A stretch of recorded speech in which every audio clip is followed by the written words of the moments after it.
I just feel like God is wanting to touch specifically our minds. That He's highlighting those moments where our minds are at war with our hearts, where we're wrestling. It feels like it's unrelenting, like our mind struggles with the truth that we read, the truth that's in our hearts. I just believe He wants to release the hold of, like it says in Ephesians, the futility of our minds, and pour out the mind of Christ that He's given us. So Jesus, we bind any thoughts that are not in line with what You speak. Any thoughts in our minds that are not in line with Your heart or Your word. We take every thought captive and we make it obedient to Christ.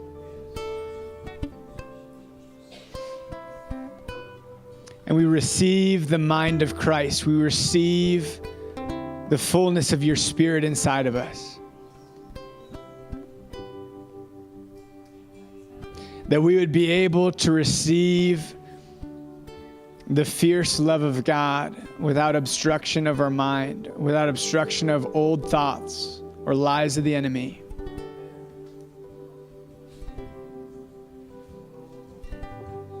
That we'd be able to see You clearly, Jesus.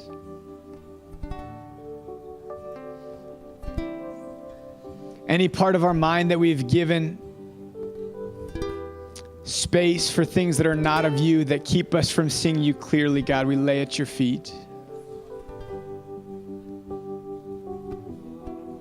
Any wrong thinking, any lies we've believed, any compromise, any immorality, we lay it at Your feet.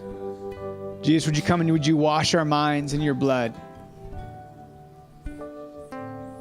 That we would see as You see. That we'd think as You think.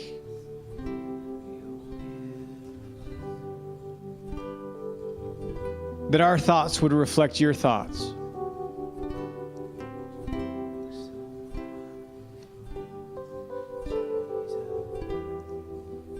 That Your word that You've planted in our hearts would overflow through a transformed mind.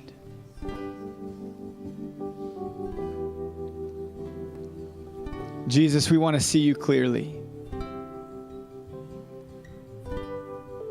We want to run after You wholeheartedly.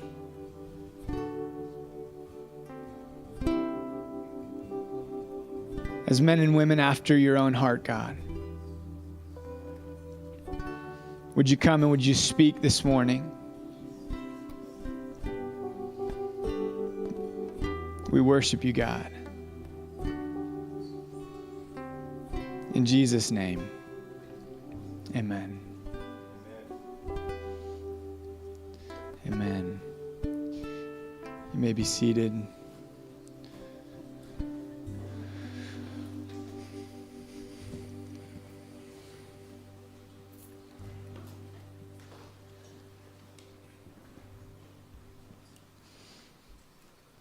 Thank you all for being here this morning. It's a pleasure to worship with each of you.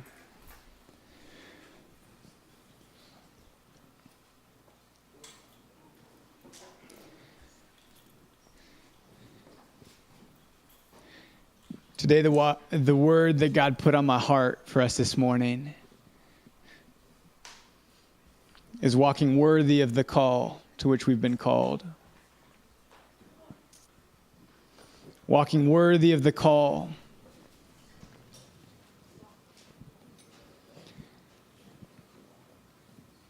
Because getting to walk with Jesus, like we've spoken about in the last couple weeks, is a high honor.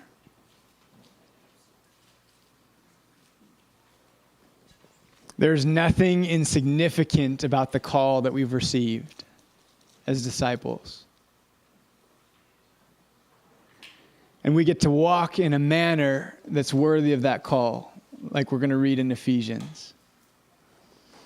But I believe this morning God wants to deposit something in us that we would hunger to walk worthy of the call. Not that we would try and walk in the definition of worthiness of the world around us, but that we would walk in a manner that's worthy of the one who is worthy. Amen.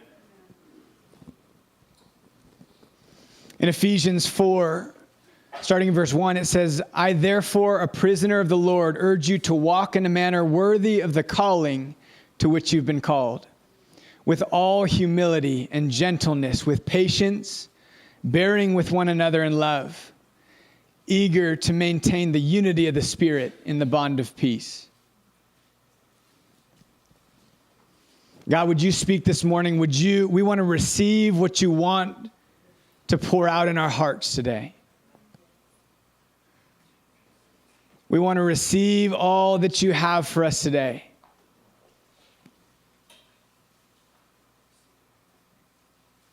Would you come and have your way in Jesus' name?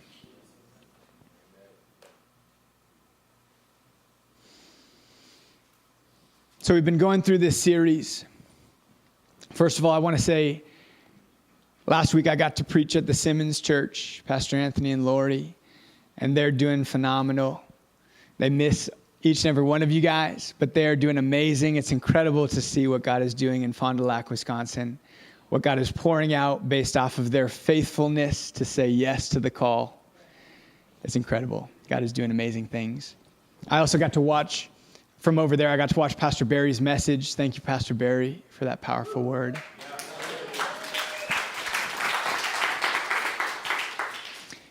If I'm being completely honest, I was listening to it, and when he gave the call to pray, commit to pray for 3 hours a day, my initial thought, my flesh was like, I have no time for that. I was like, Pastor Barry, you have no idea how much I don't have time for that. And I was stubborn. I wasn't going to do it. And then God woke me up early before my alarm one morning, and I just knew it. He was like, Seth, I want you to come be with me. I wasn't supposed to get up yet, but he just called. He invited. So I got up, and he just softened my heart.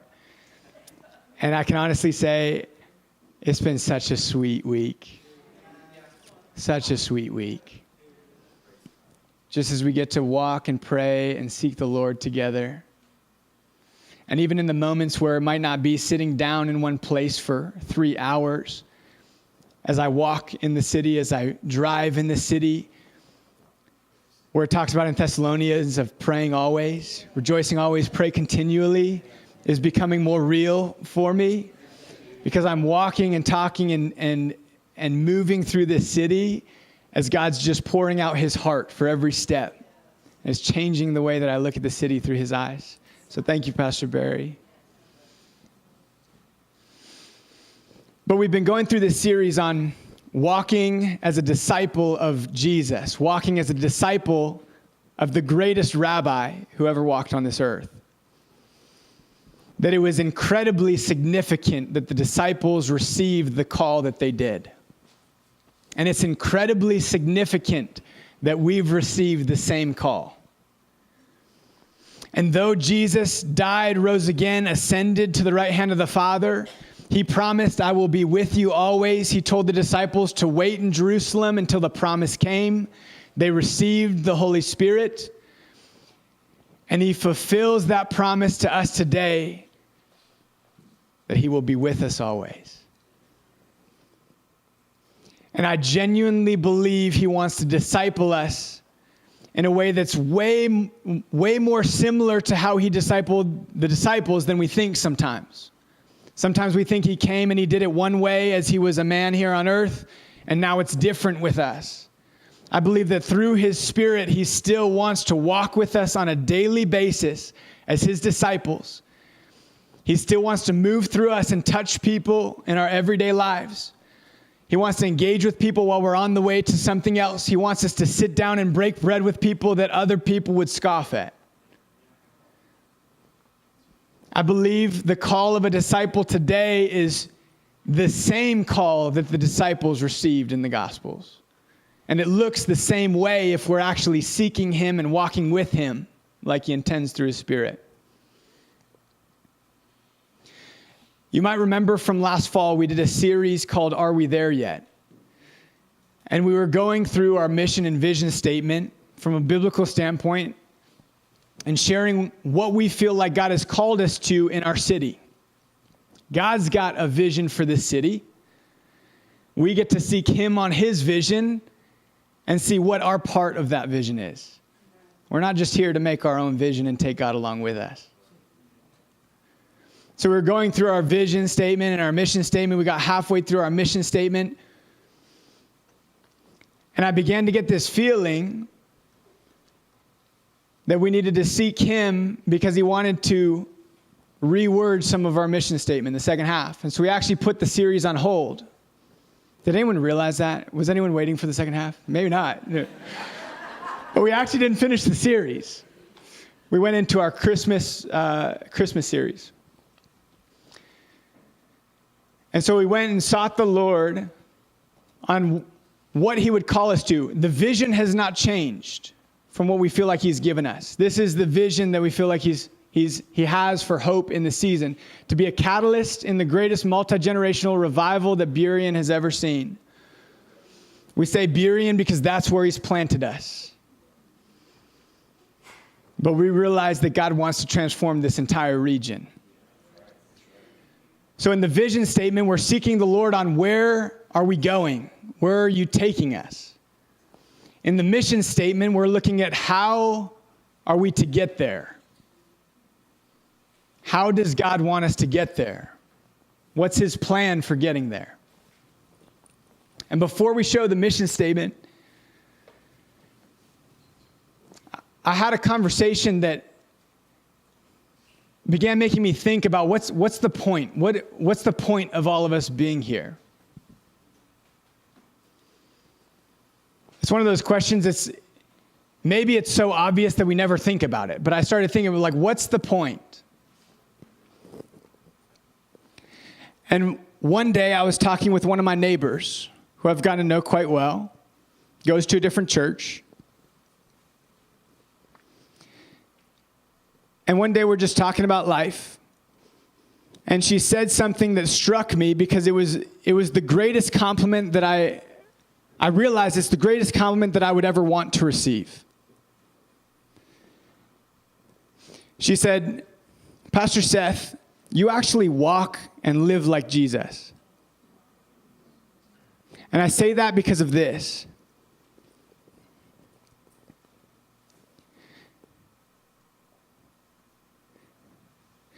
It's made me realize I'm not here and you're not here just to hear a great sermon.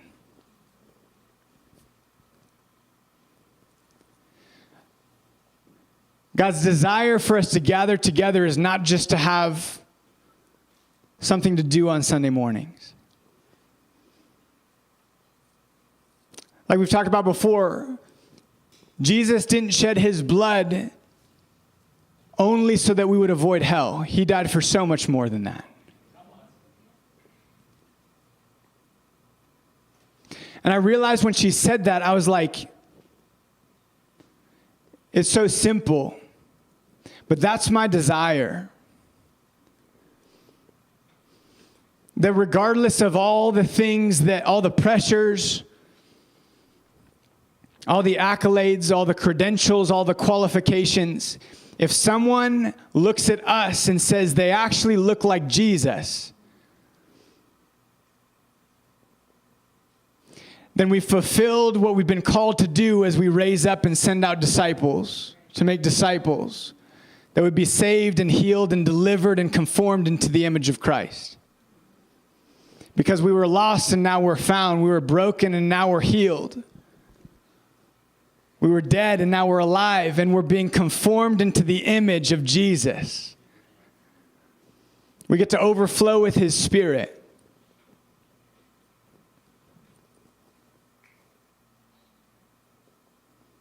And so as I was seeking the Lord, and both personally and with our elders and with our staff, this is how we felt like God wanted to simplify the mode at which we get to the vision that God has for us in this city. And here it is. To raise up and send out disciples who genuinely know Jesus, reflect his nature, and walk in his footsteps. It's just simple. It's just all about Jesus. Who genuinely know Jesus. Like that Hebrew word yada. Not just an intellectual knowing, not just a passing by, a deep experiential knowing of Jesus. That through that genuine knowing, being known and knowing him, we're conformed into his image. We reflect his nature. Jesus being the image of the invisible God.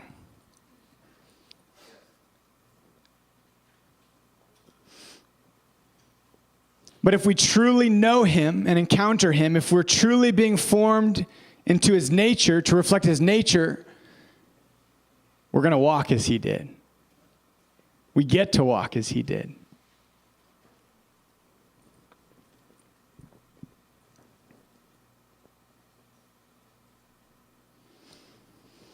That here at Hope, regardless of the background you've come from,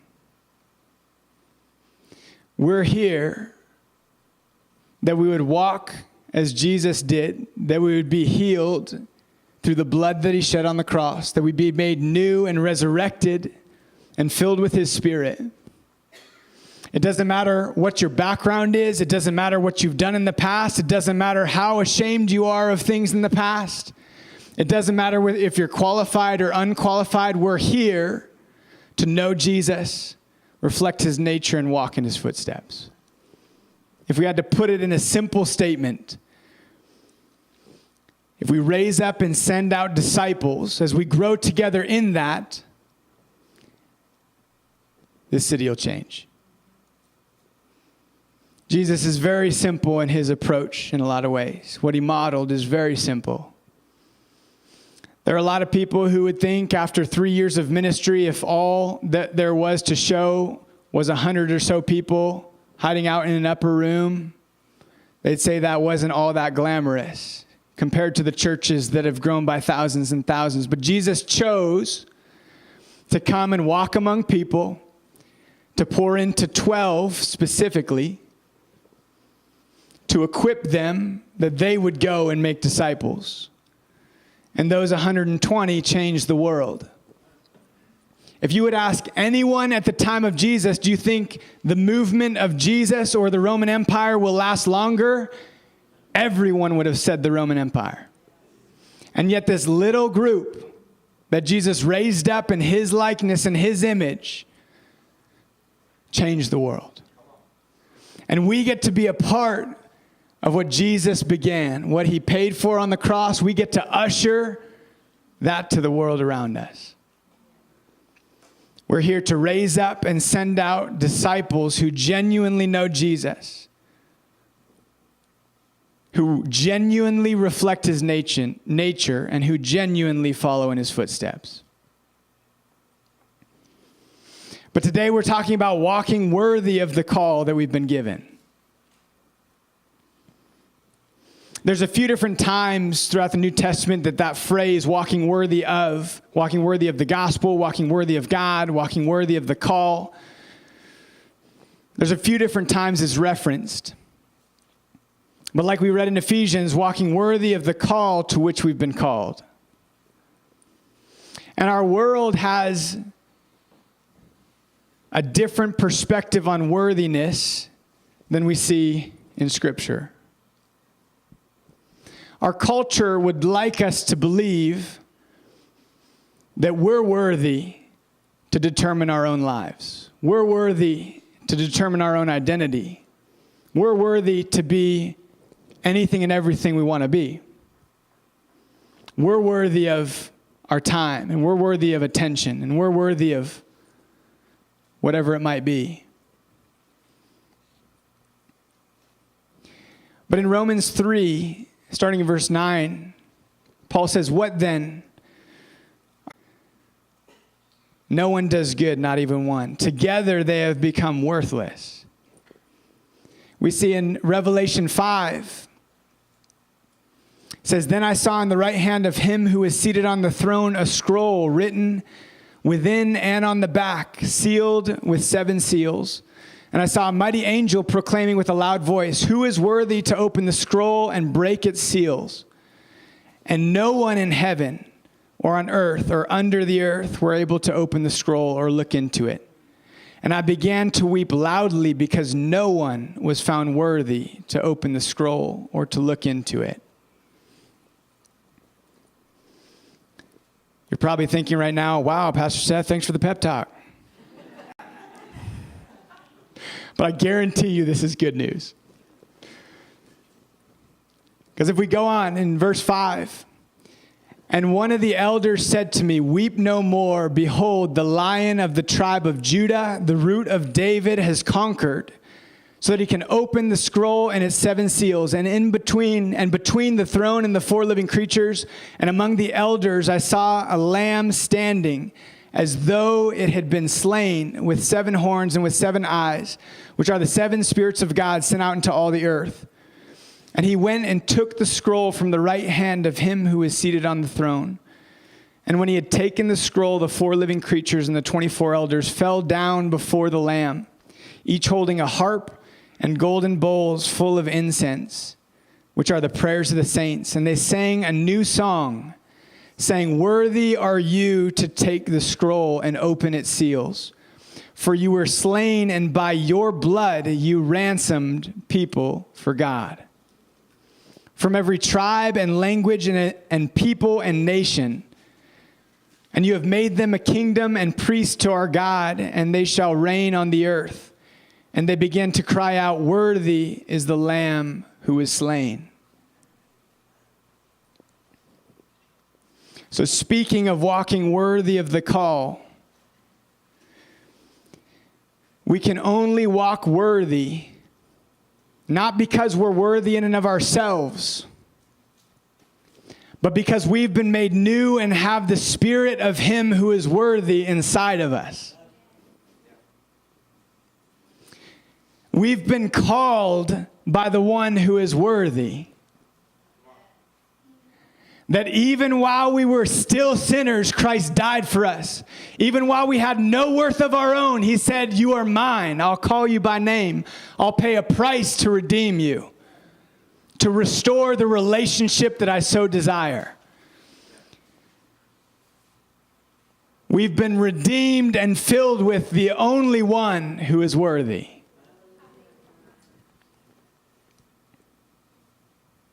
It's actually life-giving to walk worthy of the call, because it means that the Spirit of God is flowing through us. The Spirit that brings life is flowing through us. The one who is worthy is flowing. Our life laid on the altar is a living sacrifice.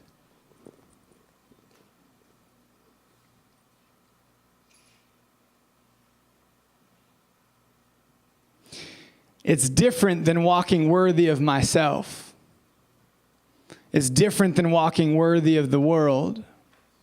There's a difference between pursuit of God's heart and performance.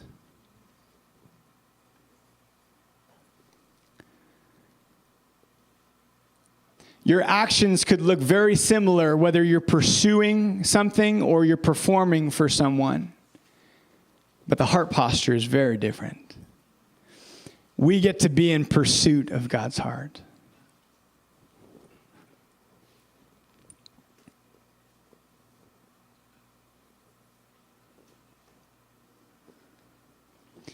As a pastor, I have to ask myself,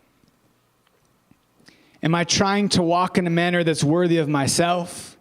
Am I trying to walk in a manner that's worthy of other people? Am I trying to preach so that other people will be impressed? Am I trying to counsel so that I'll have some sort of accolade of my own work? Am I just trying to pray for someone because I want people to be impressed by a cool testimony? Am I just after church growth because I want someone else to notice it? Am I just trying to create a church dynamic that I particularly like?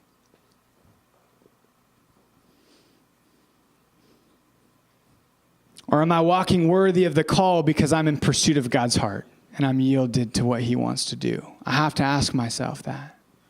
We all have to ask ourselves that.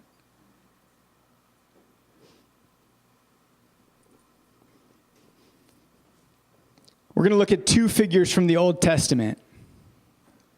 They each had the exact same call, and they each walked in it entirely differently. Overall, one of them walked worthy of the call, and one did not. And it has nothing to do with the perfection of one or the other. They both had significant pitfalls. It didn't have to do with either of their qualifications. It didn't have to do with either of their performance from a worldview standpoint. They had the exact same call. One walked worthy of the call because of the posture of his heart. The other one walked unworthy of the call because of the posture of his heart.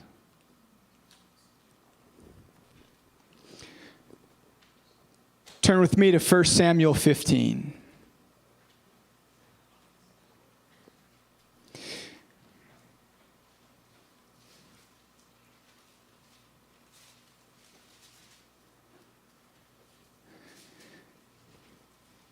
We're going to read verses 1 through 26. Since it's a longer passage, it's not going to be on the screen, but you can read with me. And then we're going to go down and dive into it piece by piece. So starting in verse 1. And Samuel said to Saul, "The Lord sent me to anoint you king over his people Israel. Now therefore listen to the words of the Lord. Thus says the Lord of hosts, I have noted what Amalek did to Israel in opposing them on the way they came out of Egypt. Now go and strike Amalek and devote to destruction all they have. Do not spare them, but kill both man and woman, child and infant, ox and sheep, camel and donkey." So Saul summoned the people and numbered them in Telaim, 200,000 men on foot and 10,000 men of Judah. And Saul came to the city of Amalek and lay in wait in the valley. Then Saul said to the Kenites, "Go, depart, go down from among the Amalekites, lest I destroy you with them." Those were his father-in-law's people.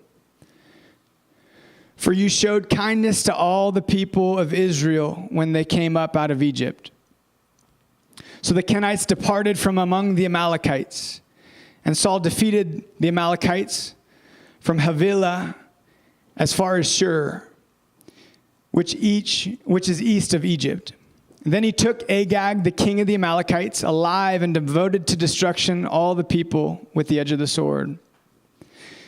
But Saul and the people spared Agag, and the best of the sheep, and of the oxen, and of the fatted calves, and the lambs, and all that was good, and would not utterly destroy them. All that was despised and worthless they devoted to destruction. The word of the Lord came to Samuel. "I regret that I have made Saul king, for he has turned his back from following me and has not performed my commandments." And Samuel was angry, and he cried out to the Lord all night. And Samuel rose early to meet Saul in the morning. And it was told Samuel, "Saul went to Carmel, and behold, he has set up a monument for himself, and turned and passed on and went to Gilgal." And Samuel came to Saul, and Saul said to him, "Blessed be you to the Lord.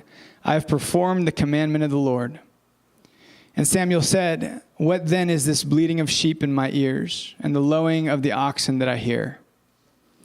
Saul said, "They have brought them from the Amalekites. For the people spared the best of the sheep and of the oxen to sacrifice to the Lord your God, and the rest we have devoted to destruction." Then Samuel said to Saul, "Stop, I will tell you what the Lord said to me this night. And he said to him, speak. And Samuel said, though you are little in your own eyes, are you not the head of the tribes of Israel? The Lord anointed you king over Israel. The Lord sent you on a mission and said, go devote to destruction the sinners, the Amalekites, and fight against them until they're consumed. Why then did you not obey the voice of the Lord? Why did you pounce on the spoil and do what was evil in the sight of the Lord? And Saul said to Samuel, I have obeyed the voice of the Lord. I have gone on the mission on which the Lord sent me. I have brought Agag, the king of Amalek, and I have devoted the Amalekites to destruction. But the people took the spoil, sheep and oxen, the best of the things devoted to destruction, to sacrifice to the Lord your God in Gilgal. And Samuel said, has the Lord as great delight in burnt offerings and sacrifices as in obeying the voice of the Lord? Behold, to obey is better than sacrifice, and to listen than the fat of rams. For rebellion is as the sin of divination, and presumption is as iniquity and idolatry. Because you have rejected the word of the Lord, he has also rejected you from being king. Saul said to Samuel, I have sinned, for I have transgressed the commandment of the Lord and your words, because I feared the people and obeyed their voice. Now, therefore, please pardon my sin and return with me, that I may bow down before the Lord. And Samuel said to Saul, I will not return with you, for you have rejected the word of the Lord, and the Lord has rejected you from being king over Israel. So that's a heavy passage in a number of ways.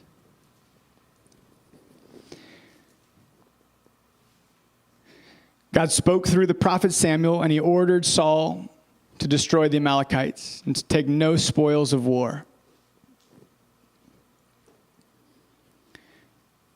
which can seem kind of harsh. The history in this story actually goes back to Moses. They're going to put a map on the screen. This is one of the possible routes that the Israelites took when they left Egypt and crossed the Red Sea. As you can see, that starting point, there was the way up and right. That would have been the land of the Philistines. That's where God says he's not going to take them because they weren't ready for war and they might turn back and go back to Egypt. So he leads them down through the Red Sea. I know that there's debate over where they crossed the Red Sea. This is a possible spot. Nobody knows. It looks pretty small, but it's actually several miles in width, depending on where you're going. And if you're walking with approximately a couple million people, that's going to be a long, slow process. But as a side note, I love that part of the story where they walk through, not just on muddy ground, but dry ground. God parts the water and it's dry ground. And they walk through. So they cross the Red Sea. Then let's go to this next map. This is the Sinai Peninsula. So you can see as they cross the Red Sea, they go down into this peninsula where they're going down to Sinai. The Amalekites were known to be a vicious, nomadic tribe of raiders. And it's actually talked about, they were the descendants of Esau.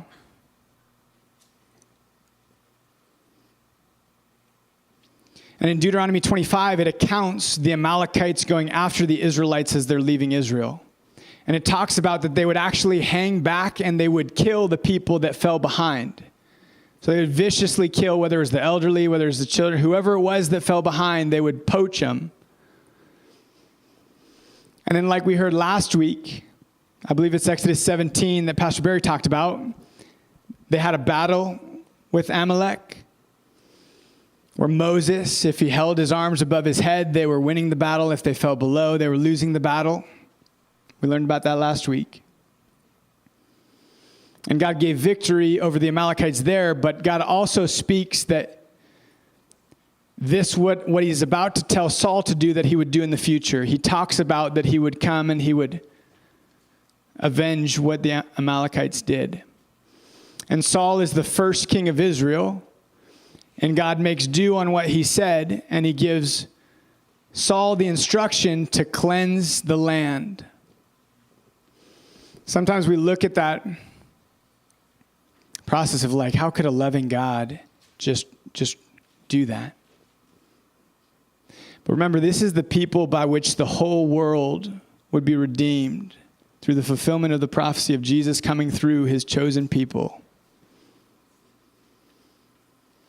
And when wickedness tries to come between the love of God and the restoration that he wanted to bring, he was willing to remove obstacles that could otherwise compromise the ability of that redemption to come through Jesus, through his chosen people. So he gives this instruction to take no spoils of war. God gives him victory over the Amalekites, no spoils of war. Let's look at verse 9 again. It says, "But Saul and the people spared Agag, and the best of the sheep, and the oxen, and of the fatted calves, and the lambs, and all that was good, and would not utterly destroy them. All that was despised and worthless they devoted to destruction." What Saul did here, I know I'm guilty of. I believe we all do it in some way, shape, or form. We take most of what God says, and we say, I'm good with that. But I'm not good with all of it.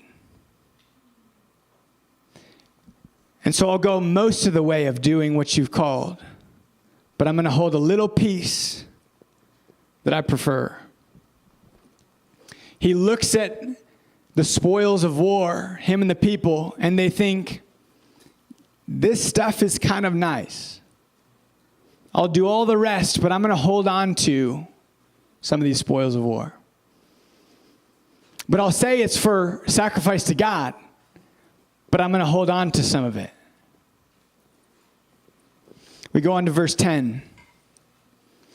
"The word of the Lord came to Samuel, I regret that I have made Saul king, for he has turned his back from following me and has not performed my commandments. And Samuel was angry, and he cried out to the Lord all night." What a heartbreaking moment. To be called by God, to be anointed, to have his Spirit upon you. And for God to look at the situation and say, I regret calling you.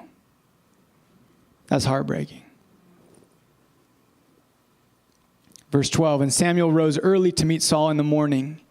And it was told Samuel, Saul came to Carmel, and behold, he set up a monument for himself and turned and passed on and went down to Gilgal." The heart posture of Saul was that he was walking in a manner that was worthy for himself. He was walking in a manner that was worthy for himself.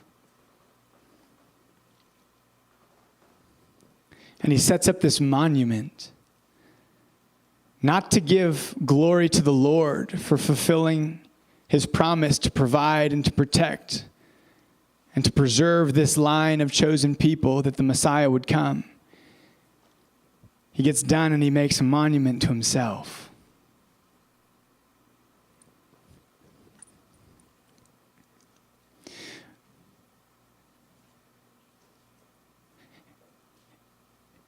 It goes on as we read in verse 13 and beyond, that Saul says that he completed the Lord's instruction. And Samuel has that famous line, "Why do I hear the bleating of sheep? If you've been obedient to what the Lord instructed you, I shouldn't be hearing their livestock." He says that the soldiers brought the best of all these things to sacrifice to the Lord. Samuel reminds him of the call and asks again, why didn't you fulfill what you were called? And Saul actually says a second time that I did obey it. Whether it was he was just detached or not recognizing, there was something keeping him from realizing that he did not fulfill what the Lord called him to. He kept insisting that I have done what the Lord called. I just did this also. And then in verse 21, he references saving the best of the livestock to sacrifice to whose God? Your God. He said, I saved the best of the livestock to sacrifice to your God. I'm making a monument for myself, but I'll pay homage to your God if that's what I need to do.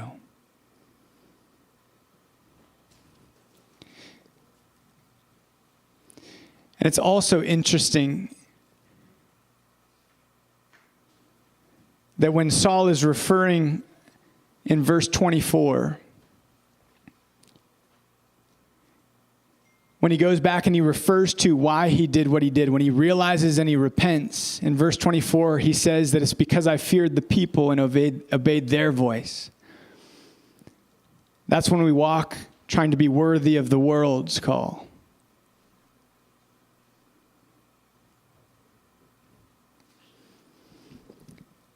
He was making himself worthy, and then he was looking for the exaltation. He was looking to be worthy in the eyes of the world. He was not looking to walk in a manner that was worthy of the call that God had given him. And we get this famous verse where Samuel is telling Saul that his sacrifices don't trump the obedience that he had the opportunity to walk in with the Lord. Where he says, has the Lord as great delight in burnt offerings and sacrifices as in obeying the voice of the Lord? Behold, to obey is better than sacrifice, and to listen than the fat of rams. I think we're all guilty of this as well, that God's called us to things as believers, but sometimes it's easier to give him a different sacrifice and fulfill, check the box. He's saying, I'm not looking for a different sacrifice. I'm looking for hearts and minds that are after my own heart. Hearts and minds that are after the heart of Jesus, after the heart of God, and yielded to his Spirit upon us. He's like, that's the sacrifice that means something to me. Not that we would avoid the call and sacrifice something in its place.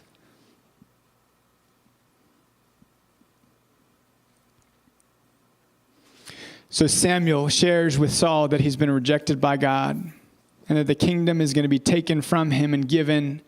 In verse 28, it refers to a neighbor of yours. Then we get to David's life. David was serving the Lord in the field when nobody's eyes. God instructs Samuel to go anoint the next king of Israel in the house of Jesse. He gets there. He sees the oldest son. And Samuel thinks to himself, this absolutely has to be the guy. He's tall, he's strong, he's got leadership capabilities, he probably spoke really well.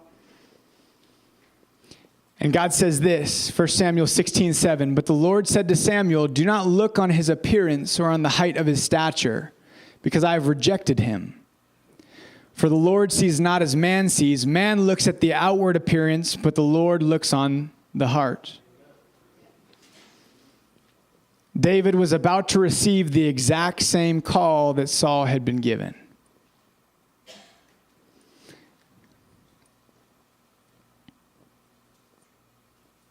He goes through all the brothers. None of them are who God is highlighting. He ends up anointing David, and it says in verse 13, the Spirit of the Lord rushed upon David from that day forward. The very next verse says that the Spirit of the Lord departs from Saul. The anointing had transferred because God was looking for a heart posture.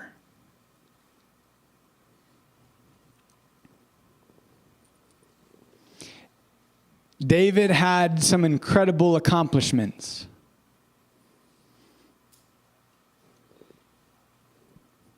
He slays Goliath. He had incredible victories. He defeated the Philistines. He conquered Jerusalem. Jerusalem became named after him as the city of David. He brought the Ark of the Covenant that held God's presence into Jerusalem. He had incredible worship. incredible things. He also had some incredible failures. Committing adultery with Bathsheba. Having her husband killed to cover up. Having all kinds of dysfunction in different parts of his kingship. Invite Pastor Barry up as we close. They both had the same call.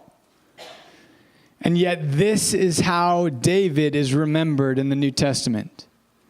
This is Acts 13:22. Paul is talking. And when he had removed him, being Saul, he raised up David to be their king, of whom he testified and said, I have found in David, the son of Jesse, a man after my heart,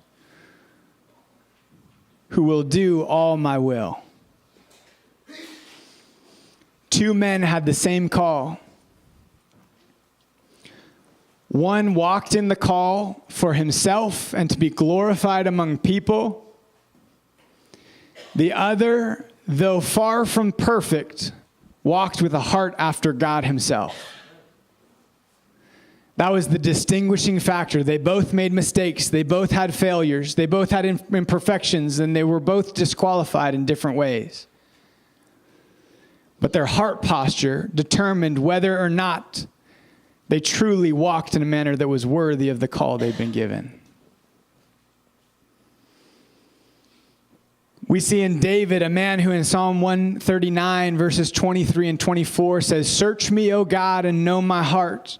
Try me and know my thoughts, and see if there be any grievous way in me, and lead me in the way everlasting. Psalm 50 verse 4, Create in me a clean heart, O God, and renew a right spirit within me. David's heart was after the Lord.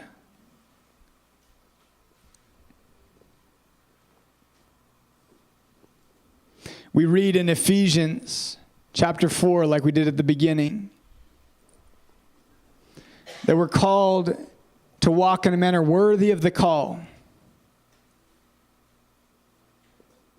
He says, with all humility and gentleness, with patience, bearing with one another in love, eager to maintain the unity of the Spirit in the bond of peace. If you look at the other places where Paul refers to our walk as believers, he talks about walking in love. He talks about walking as a child. He talks about not walking the way we used to walk in our carnality or in the futility of our minds.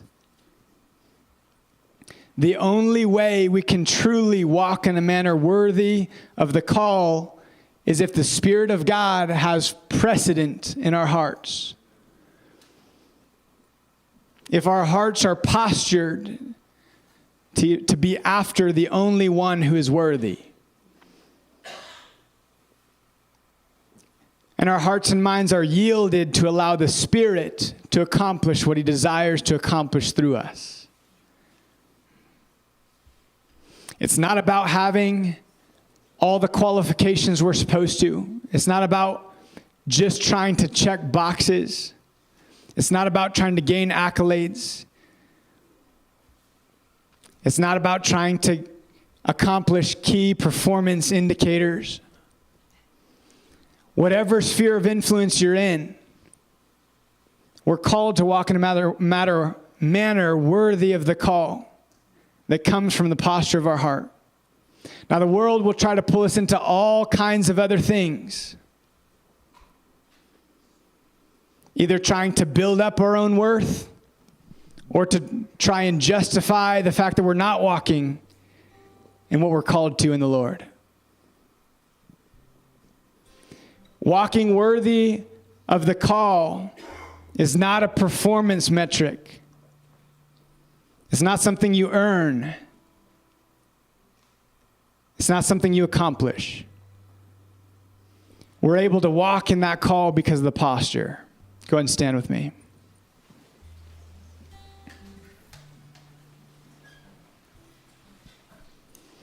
Like I said at the beginning, I believe God wants to stir up hunger in our hearts that we can actually desire to walk worthy.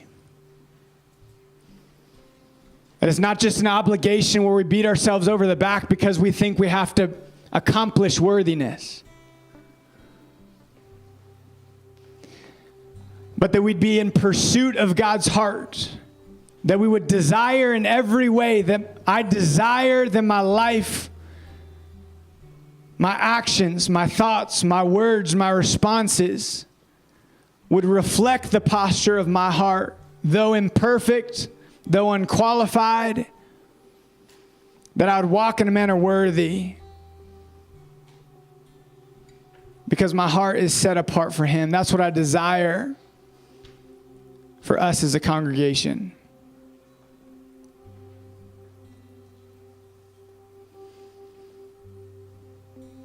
Not looking to our own preferences, not being swayed by society's pressures,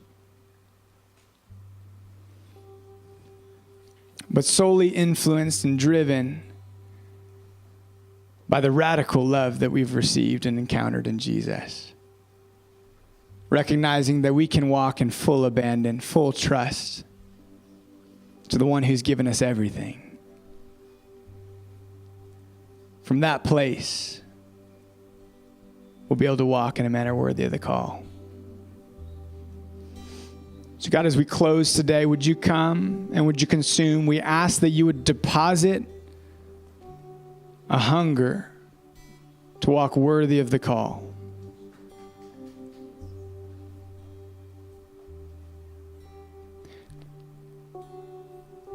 Would you remove anything that would hinder that hunger?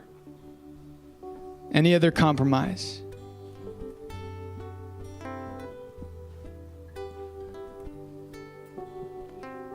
That our hearts would hunger to be men and women after the heart of God. That our hearts would be humble to yield to your Spirit upon us through Jesus. That we'd walk with eyes fixed on the one who is worthy.